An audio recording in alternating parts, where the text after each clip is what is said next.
I don't know about you, but I'm the type of person that I enjoy following the instructions.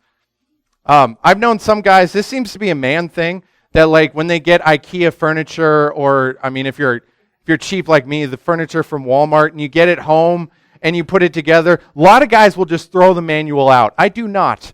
If I had reading glasses, I would use reading glasses, and I read through the entire booklet first, and it drives Alexa nuts because then I take longer, I guess. But I read through the whole thing, and that's just my personality. I like knowing what path I'm supposed to go down, and maybe some of you are like that too, but I've had moments in my life where, in fact, most of our lives really are made up of those moments when our path is not entirely clear. When I started at Bible college, a few years ago, since I still look 15 to some of you, although if I had this beard at 15, I'd be so ecstatic. But anyway, story for a different time. But when I was in Bible college, when I started off my freshman year, I really struggled with wanting to go home. In fact, almost immediately after I moved to Bible college, I decided I was going to move back home. Things were really crazy with my dad and with my mom, and so I thought I would just move back home and make everything better,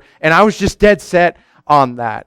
And what I found interesting is that the more that I committed to that, the more I started telling people, yeah, I'm not coming back next year, I'm going to go off. And I had a plan in place to finish up my AA at community college and transfer to university and become a teacher. I had all these different plans in place, but I kept finding the more that I communicated these plans, the more people were telling me, for lack of better terms, Mark, you're an idiot. That is not what you're supposed to be doing. And it's funny how oftentimes when we know what we're supposed to be doing, how good we are at ignoring it. How good we are at justifying our current way of life and the current way things are. And that's what I was doing. I was constantly telling people, yeah, I love it here, but I really need to be home. And even though I kept having people telling me, Mark, no, you need to be here, I was believing that other truth. No, I need to be home. And in those moments that we're not entirely sure what's in front of me or in front of us, we really struggle. Some of us do. Some people like blazing a trail in front of them, and God bless them. I've never been like that in my life. I'm not a natural risk taker. I don't like going on, even the roller coasters at Disneyland, I'm a little freaked out by some of them. But you guys enjoy them, that's fine. But for some of us, when we don't know what's in front of us, we really struggle. And that's what I was experiencing that first year of Bible college is that kind of unsureness of what's going to go on at home if I'm not there, and what's going to go on here. I mean, is it going to destroy things that I could save, or I just didn't know. And last week we saw an example of people who were walking down a path that was really unclear. And maybe you kind of related to them. I mean, they had this grand idea as to what Jesus was going to do, where he was going to go, and now he was dead. What were they supposed to do? They just kind of went into automatic mode where they were just doing what they thought they could do, going to the tomb and helping his body and preparing it and all those things. They didn't know what they were supposed to do. They just served as best as they could. And maybe you've had moments like that where you're just not sure what is supposed to be going on, where you're supposed to be going. And so you just do the best that you can with what you have. And they just kept walking that path. And it's interesting to me that the end of Mark is kind of a picture of this because it just ends. It's rather abrupt. The ending of Mark just it's almost like in the middle of a sentence, it just stops. There's been a lot of discussion about the end of Mark throughout the years. If you have a translation other than the King James or New King James, then you'll see a footnote there, or even like a whole break like my NIV has, that says our earliest and best manuscripts do not have verses 9 through 20. And maybe you've wondered, like, what in the world does that mean? And so the short story is, most likely, I can't say this beyond the shadow of a doubt, but most likely Mark did not write verses 9 through 20. Most likely someone added it in, maybe 100 years later or 50 years later. I mean, it's still 1800 years ago. Most likely, but they added this in to kind of give Mark's gospel a more appropriate feeling ending, conclusion to it. And there's a number of reasons why people think that. First of all, because the way that it's written is very different than how Mark wrote in his gospel. So even the phrasing and the wording's off from the way that Mark typically wrote. And even the transition there is also kind of strange if Mark meant for this. So maybe that leads to the question of what do we do with it? I mean, do we just disregard verses 9 through 20? Are they not supposed to be in here? And honestly, if you read through there, there's nothing added in that would just dissipate our faith if it weren't there. There's nothing earth-shattering that comes through that. It's really just another perspective on the Great Commission that Jesus gives us that we read about at the end of Matthew's gospel. And so most likely whoever added it in there just took ideas from the other gospels and put it into this. I don't think it's wrong. In fact, I think it's beneficial for us to read it. But because I don't want you all to have to sit through a 45-minute sermon, we're just going to go through the first 8 verses. And we're going to go to where I believe Mark ended his gospel. Even though it seems weird where he ended it, I think there's a reason he did this, and we'll discuss that in just a minute. But let's go ahead and read these 8 verses and see what's going on here. It says, when the Sabbath was over, Mary Magdalene, Mary the mother of James, and Salome brought spices so they might go anoint Jesus' body. Very early on the first day of the week, just after sunrise, they were on their way to the tomb, and they asked each other, who will roll the stone away from the entrance of the tomb? But when they looked up, they saw that the stone, which was very large, had been rolled away. As they entered the tomb, they saw a young man dressed in a white robe sitting on the right side, and they were alarmed. Don't be alarmed, he said.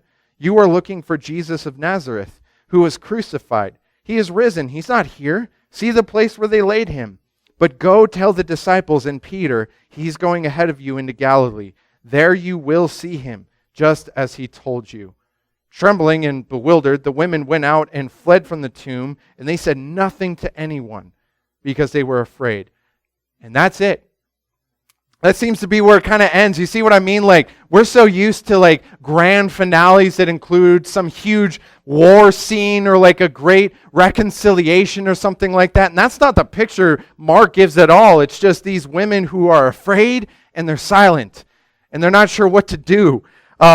And I kind of wondered, well, what would make them so afraid? I mean, this afraid that they're even silent about this event. And maybe part of it is that they just saw an angel, which a lot of us might think like, oh man, that'd be so cool to see an angel. If you look at the times angels appeared throughout the Bible, they were terrifying. I mean, you think of Daniel. Daniel's my favorite example of this because when Daniel, Daniel was like a strong man of faith. He went into the lion's den and he wasn't afraid. He was like, all right, eat me. I don't care, but I don't That's not what he said to the king. He was saying that to the lions. That is going to end up on Facebook. Anyway, but yeah, he wasn't afraid. All right, he figured God was going to deliver him, and he had that type of faith. And yet, when Daniel saw an angel, he passed out. He said he became stiff and he just fell over, right? Like when angels appear, they're terrifying presence because they are the warriors of God. And so people get a little freaked out. So perhaps they were afraid because it was such a daunting presence to be in front of an angel. But also, maybe they were scared because women were not really taken seriously back then. And not in like some of the ways that we see now. In their culture, the testimony of a woman meant nothing in court. It didn't hold any weight whatsoever. And that's just what the way that their culture worked. And yet, who did Jesus give the first message of Easter to? A whole group of women. Right? A lot of times people say like, oh, I can't follow Christianity because they're so down on women in the church. You clearly have not read your gospel. Because when the most important message of all time was first given, it was handed to a group of women in a culture that didn't care about what they had to say. And so maybe they were afraid because they're thinking like, who's going to listen to us? I mean, this is a pretty unbelievable thing. But they did go out and they eventually started sharing it, even though they were afraid at first. But Mark doesn't record that. He just says that they were afraid and they didn't tell anyone. He doesn't mention how they eventually overcame that fear and told the story quite a lot, actually.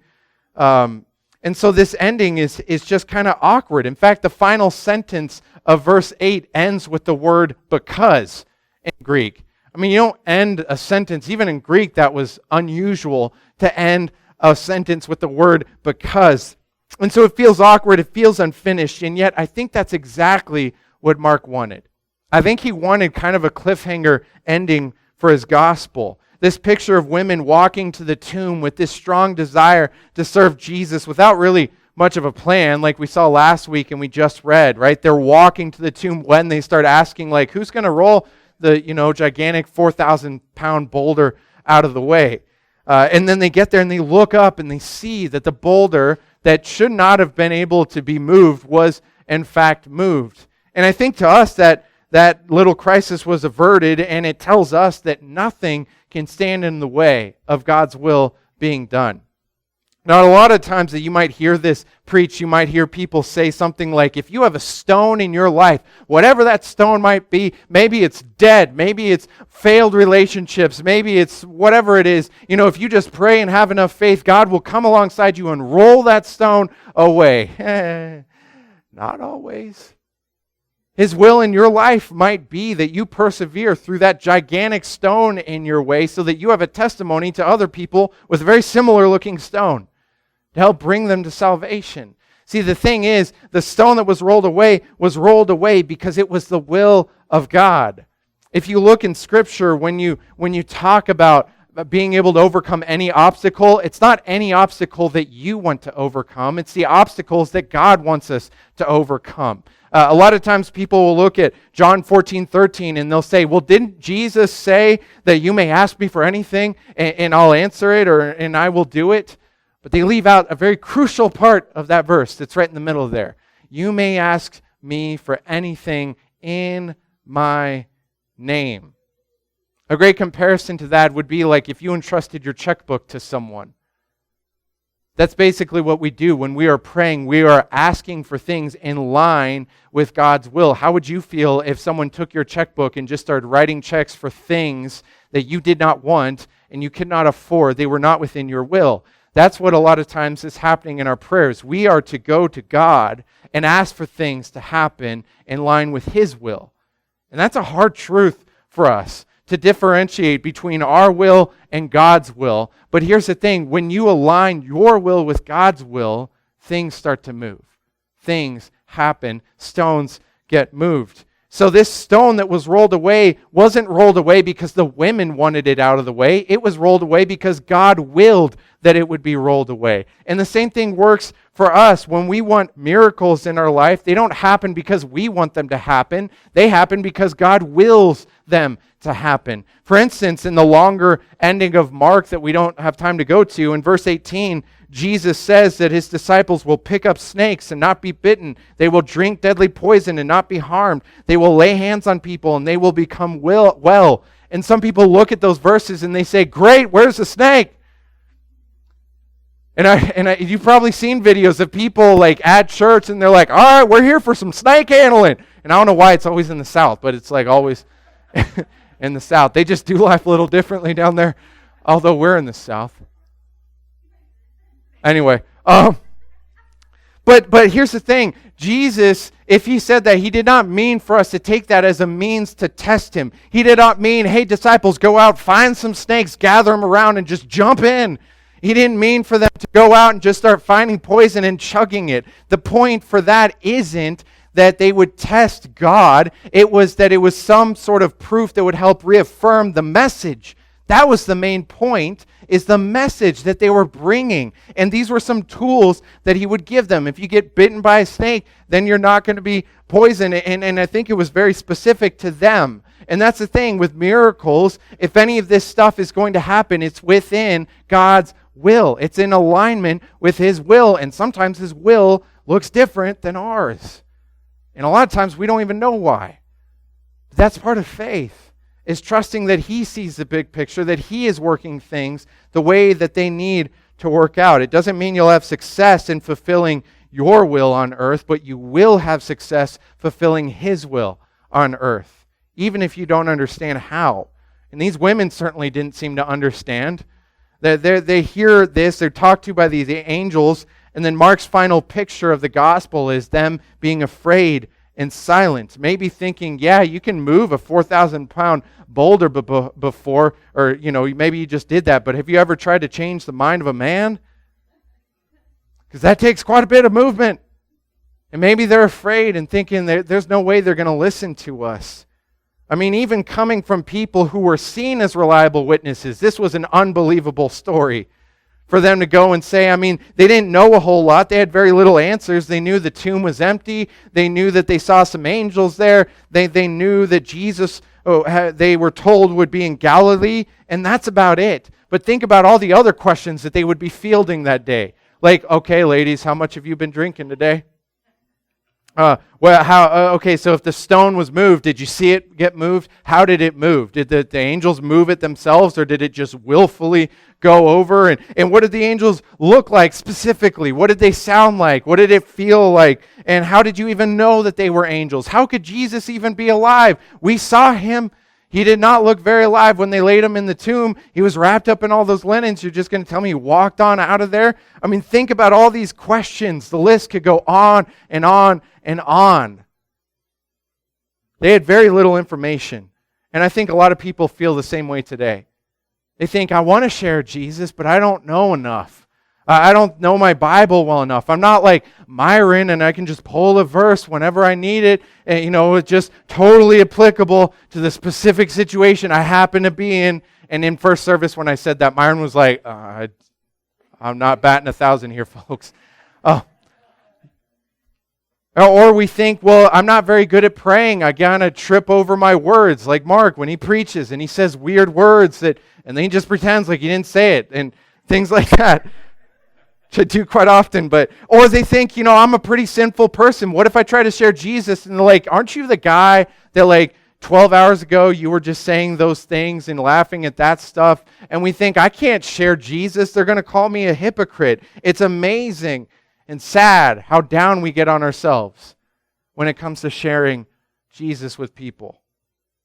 These women had to share a testimony to an event that was quite literally unbelievable, and they had no grounds in which to prove it to anyone. They didn't have physical evidence on them.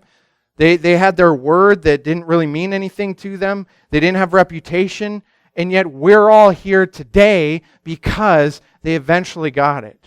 They understood that this isn't about their ability, it's about their responsibility. That we are to do this. And that's one of the things that I'm praying about for this next sermon series as we go through the end of the year, is that we will understand that this isn't about your ability, but our responsibility. And I'm praying that First Christian Church throughout the year of 2020 will be known as a church of equipping people, helping you feel empowered and ready, not perfect, but prepared, and certainly more prepared than these women had to have felt as they were leaving there to go tell these 12 guys who they knew had a reputation of, or 11, of not listening real well. They very rarely really let Jesus' words sink in their life, and now they have to go tell this testimony to them. They needed to be prepared. What's our journey going to look like? I don't know specifically, but I do know that we're not walking blind like sometimes we think we are. And even these women weren't walking blind. They were told a very specific message. He's going to Galilee. Tell them that's where he is. And start heading in that direction. He will meet you there. And that's the final spoken sentence of the book of Mark. Is this angel's message. He's gone ahead to Galilee. He's gone ahead of you.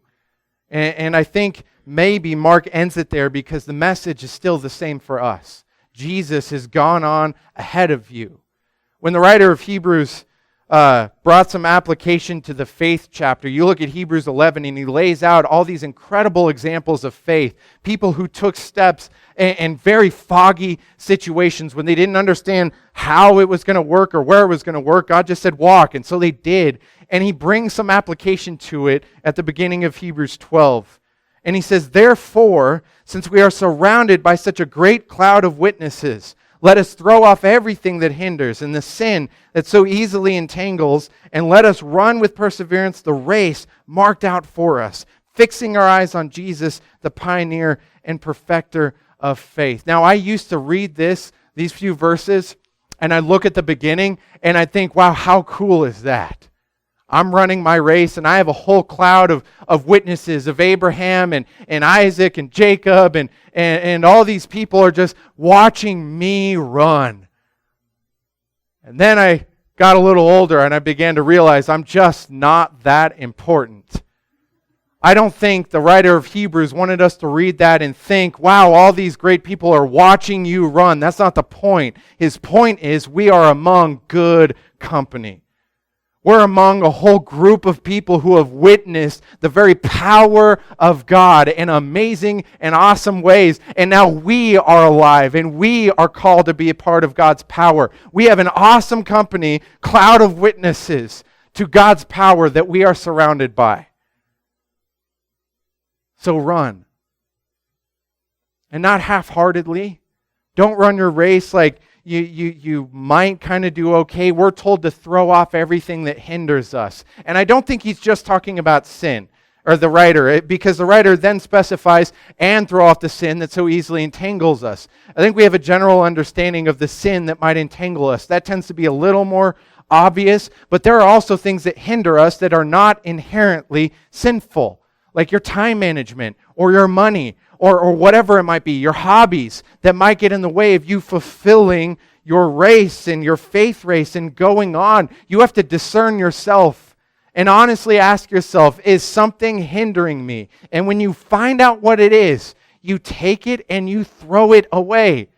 A lot of times we take these little hindrances and we'll keep like a little box. And maybe we'll label it if you have a label maker and say hindrances, and we'll put everything in there because I might need it. Look, your hindrances are not like your coffee pot box from 1986. You don't need it. Just throw it away. You don't need the receipt. Chuck it. Get it out of your house. Get it out of your life because it hinders you from following the race path that Jesus has laid out for us. We have to persevere on this race. And I don't know about you, but I've never had to persevere through something easy. I've never in my life had to persevere through a buffet. Sometimes I've had to work hard, but I've never had to persevere. I have not had to persevere through the 49ers 6-0 winning season so far this year because it's been wonderful. Last 10 years, I've been persevering a lot through 0-6 starts and other things like that. But this year, I'm not having to persevere. And so this writer uses the word persevere for a reason. Because life is something you persevere through. The faith race that we run, we persevere through. It's not always going to be easy. You need to get rid of your entangling sin. You need to get rid of your hindrances and run this race. And notice the last few things that the writer mentions there. This race is marked out for us. Now, believe what you want about predestination and where God's hand comes in on that. That's not the writer's point here. His point is Jesus knows the path that's in front of us. It's not a guessing game for him. He laid it out. This path that we are running in our faith, he laid it out. He knows the way. Even if we're driving and this fog is building up all around us, we can't even see the lane, he knows it. And he will give us what we need. But we got to fix our eyes on him.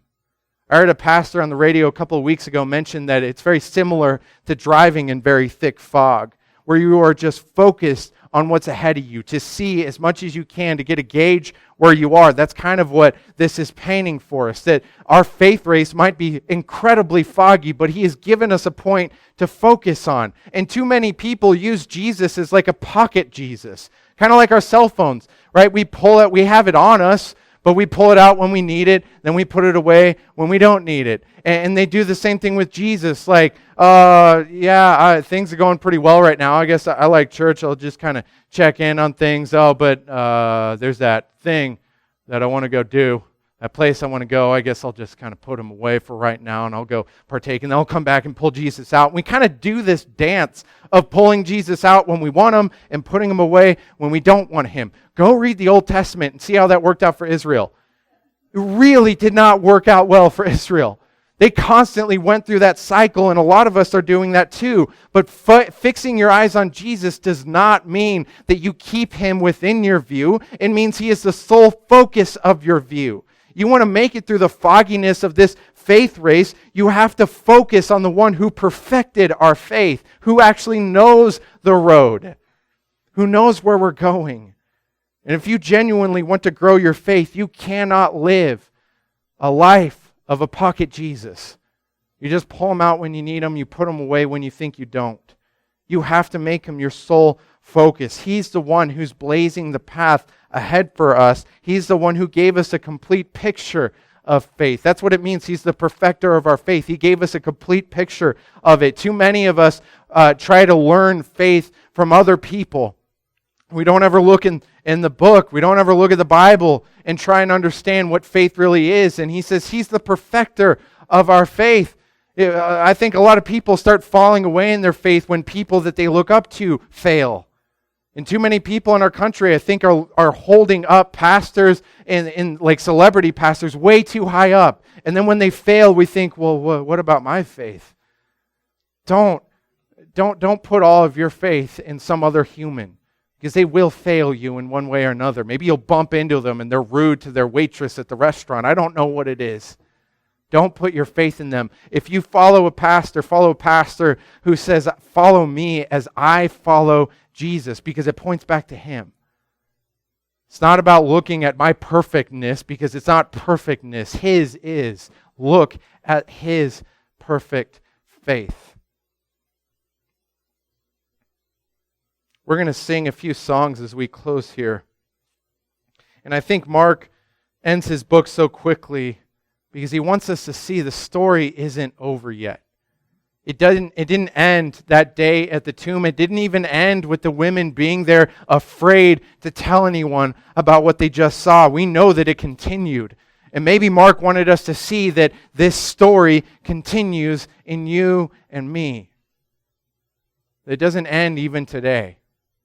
That we get to go out and we are now empowered by the same truth that these people were empowered by. We are equipped with the same word of God that they were equipped with, that the message has not changed in 2,000 years. The way that we share it has. You'll notice I haven't been talking in Koine Greek or Hebrew or Aramaic, right? Because the way that we express it changes, but the message itself never does.